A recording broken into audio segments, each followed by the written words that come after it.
April 5న రావాల్సిన junior NTR Devara October 10కి షిఫ్ట్ అయింది.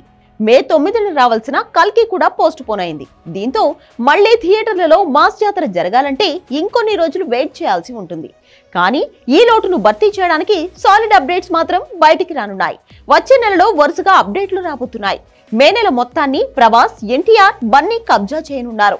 ముందుగా మే నెల సినిమా సందడి ఐకాన్ స్టార్ అల్లు అర్జున్ తో మొదలు కానుంది. పుష్ప 2 సినిమా ఫస్ట్ సింగిల్ ను మే 1న రిలీజ్ చేయనున్నారు.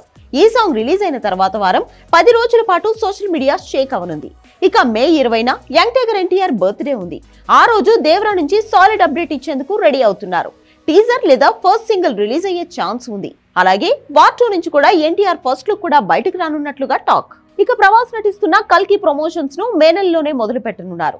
ఆ నెల మొత్తం కల్కికి సంబంధించిన బ్యాక్ టు బ్యాక్ అప్డేట్స్ రానున్నాయి. వీటితో పాటు మరికొన్ని సినిమాల అప్డేట్లు కూడా ఇదే నెలలోనే రాబోతున్నాయి. పూరి జగన్నాథ్ రామ్ కోంబోలో తెరకెక్కుతున్న డబుల్ స్మార్ట్ మూవీ టీజర్ లేదా ఫస్ట్ సాంగ్ ను మే 15న విడుదల చేస్తారని వార్తలు వస్తున్నాయి. మొత్తంగా సమ్మర్ లో వరుస అప్డేట్స్ తో ఫ్యాన్స్ ఫుల్ ఖుషి అవనున్నారు.